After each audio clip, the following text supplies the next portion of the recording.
Assalamualaikum warahmatullahi wabarakatuh. Perkenalkan, nama saya Husnul Hatimah, NIM 2018320065. Pada kesempatan kali ini, saya akan mempresentasikan tentang sistem perencanaan dan penganggaran. Sistem perencanaan dan penganggaran merupakan elemen penting biaya dari pengendalian hasil keuangan, yaitu rencana tertulis yang menjelaskan arah organisasi, bagaimana cara mencapainya, dan hasil apa yang seharusnya diharapkan. Yang kedua, ada tujuan sistem perencanaan. Yang pertama, perencanaan.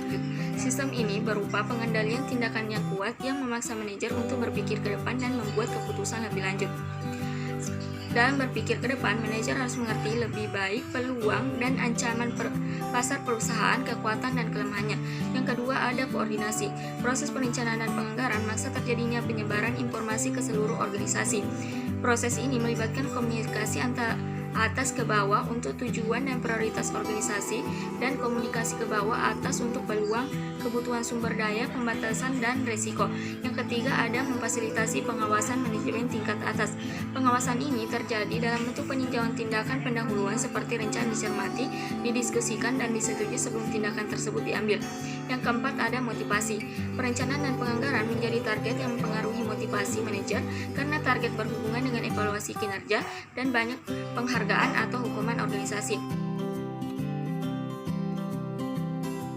Yang selanjutnya ada siklus perencanaan dan penentuan target. Proses perencanaan strategis umumnya melibatkan eksekutif senior dan seluruh manajer yang sebagian besar memiliki informasi yang luas, biasanya direncanakan 3-5 atau 10 tahun ke depan. Yang kedua, ada penganggaran modal. Penganggaran modal melibatkan identifikasi program, tindakan khusus, proyek yang diimplementasikan, atau investasi yang akan dilakukan untuk berapa tahun ke depan, 1-5 tahun, dan spesifikasi dan masing-masing sumber daya yang akan digunakan. Yang ketiga, ada penganggaran operasional. Penganggaran operasional atau tahunan merupakan penganggaran jangka pendek yang melibatkan persiapan rencana keuangan jangka pendek, biasanya untuk tahun fiskal selanjutnya. Selanjutnya ada penentuan target. Yang pertama, target dapat secara efektif berasal dari proses top-down ketika top-down manajemen memiliki pengetahuan tentang bisnis operasi dan prospek operasional yang cukup untuk menetapkan dengan benar target kinerja yang menantang. Yang situasi kedua yang dapat menyebabkan pengaturan target secara top-down adalah ketika manajer tingkat atas memiliki informasi untuk mengevaluasi kinerja secara relatif. Yang ketiga, ada penetapan target secara top-down, biasanya dilakukan pada organisasi yang para manajer level bawahnya memiliki kemampuan yang kurang dalam hal penganggaran. Selanjutnya, praktik perencanaan dan penganggaran. Berikut ini variasi sistem perencanaan dan penganggaran yang utama yang merupakan variabel keputusan, praktik-praktik perusahaan, dan beberapa faktor yang dapat mempengaruhi pilihan manajer. Yang pertama, ada horizon perencanaan. Horizon perencanaan merefleksikan untuk perancangan formal yang dipersiapkan. Yang kedua, ada isi dan rencana. Sistem perencanaan dan penganggaran perusahaan dapat berbeda secara signifikan di isinya dan tipe informasi yang dapat dipertimbangkan. Biasanya informasi yang terdapat dalam anggaran lebih detail daripada yang ditunjukkan dalam perencanaan strategi. Yang ketiga, ada jangka waktu proses perencanaan. Proses perencanaan perusahaan berbeda baik jangka waktu dan waktu yang digunakan setiap siklus.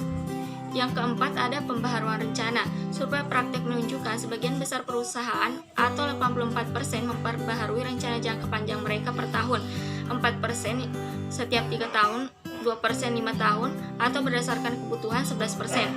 Yang kelima, ada penyedia pedoman perencanaan. Jumlah penyedia pemandu perencanaan untuk manajer tingkat bawah merupakan isu desain lain yang penting. Pemandu dapat tersedia melalui perancangan manual seperti serangkaian memo. Yang keenam, ada peranan perencanaan dan pengendalian. Perencanaan dapat digunakan baik sebagai analisis atau koordinator, dan peranannya dapat diperluas atau dibatasi atau kuat dan lemah. Sekian presentasi saya kali ini. Mudah-mudahan bermanfaat bagi kita semua. Assalamualaikum warahmatullahi wabarakatuh.